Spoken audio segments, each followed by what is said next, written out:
Hoi! New World Update 2.03 is out, and that's mostly the Rafflebones event.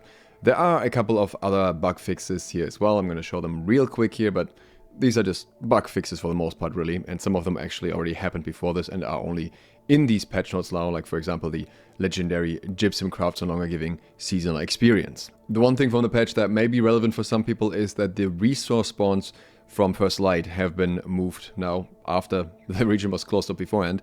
So bluefish, flounder, halibut, clams, frogfish and swordfish can now all be fished up in Everford saltwater, and nutmeg has been moved from Great Cleave and First Light to Windswood and Reekwater. So that'll spread out the resources a little bit more evenly. But other than that, I want to talk about the new event and I want to talk about if it's worth doing. I've tried it a couple of times now. It's a very simple, very easy event, very quick to be done, and an event that doesn't require a group. So you literally go somewhere where you see a portal, which are everywhere across the high-level zones on the map, interact with that, Rafflebones will spawn, you kill him, and then you end up getting loot from him. If you do this in a group, you don't even need to do any damage to him, you still get credit for it if someone else does it. So that's a fairly easy way to get it if there's a lot of people around, but you can also just go to an empty area and grab it really, really quick.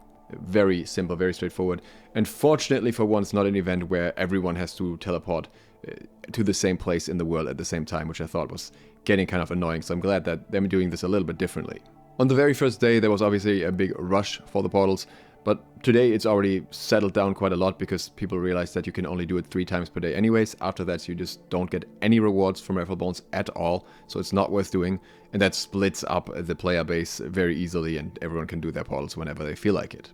Now in terms of rewards, you get a few different things. You get your 500 Umbral shards for each of the kills. You get one named world drop, BOE drop, one of the many things that Rafflebones can drop in general. That's kind of what stayed the same.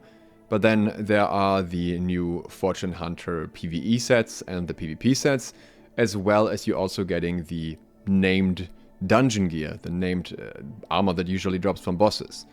And depending on what your goal here is, different pieces may be worth it for you. If you're after Transmog and you haven't farmed all of the dungeons consistently and you want to get specific outfits from there, but you don't want to do the dungeon, then this is a very nice, convenient way to get them. Obviously it's random, but you're still getting 3 pieces per day, so you have a pretty good chance to get what you want before the event is over. Of course, you are not guaranteed to get a full set, so there is some randomness to this, but I do think that a lot of these sets could look quite nice, and I think these are worth farming for Transmog if you have nothing better to do anyways. Considering it takes maybe 5 minutes maximum to clear 3 portals, that's a time investment well worth doing compared to running a full expedition, which takes much longer, and then you don't even have a guaranteed chance to get one of the gear pieces unless you're running M10. The other rewards are a bit weirder, I would say, or a little bit more questionable if they are good for you or not. I was keeping track of the ones that I got to try and see if something consistent shows up, and they always had con and either resilient or ward, and that is exactly what we'll see here as well. On your database there are the files for this now where you can actually see the perk buckets. So first we have the Fortune Hunter armor. In this case this is the PvE armor, you can't really see that, but it's labeled as the PvE armor. And if we go on the perk buckets here, then you have your gem slot, and then you have a chance to get any of the different ward effects, all with an even chance. And then you have the perk pool, and the perk pool is pretty big because that's all of the abilities. So there's still a lot of stuff that you can get in here. Obviously certain perks with a higher chance, but there's for example indestructible in there, there's luck in there, so nothing special here really, not really that great on the PvE side. And then the second perk is the same, so yeah, I don't think these are that great for most people. They do drop guaranteed legendary, so you definitely get 3 perks, but why would you really care when ward gear is gonna be not worth it for very long? And they also don't have a unique look or anything. On top of that, again, all of these pieces are constitution locked. You can also see that on the other ones here. So for any speed running or anything like that, it's irrelevant anyways. Things look a little bit better on the PvP side. Of course, we also have the locked constitution here, but that's fine in PvP. You'll need some con.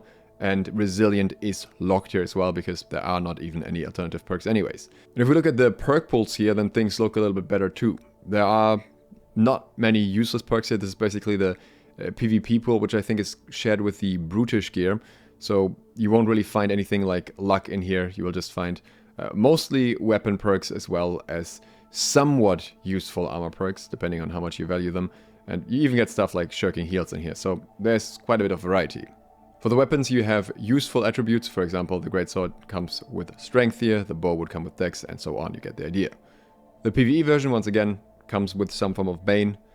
And then we have a variety of other perks. We have a high chance for vicious and keen here, so these aren't really perks that are sorted properly for the particular weapons, because vicious isn't particularly great on the greatsword. It's just generally perks that exist, so to speak, that have an effect.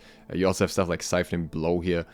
So yeah, not really that good. Once again, so many perks on there that it's kind of diminished a little bit. No attunement or anything like that.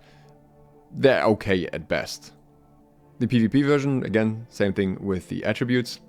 But you can see a small difference here in the perks with, for example, purifying crits and exhausted exploitation being included. So you have some PvP perks in here with a fairly low chance, and again, otherwise nothing special here, no attunement or anything like that. Nothing crazy, just a little bit of okay perks, and they roll guaranteed 600, so you could get lucky and get something good if you're lucky. All in all, I think unless you're a brand new player, most of these won't have a particularly high value for you. You might just get 1 or 2 good pieces throughout this, maybe. And the main reason to do this is Transmog. Maybe the Unwell Shards if you don't have many and you think you might need them in the expansion, who knows. But yeah, I think that's the main point of it all. All in all, definitely a filler event, but also one that is incredibly quick and easy to do, so I don't really mind.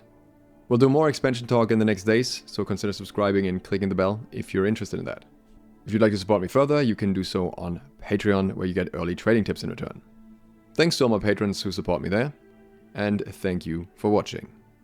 SLOTH, out.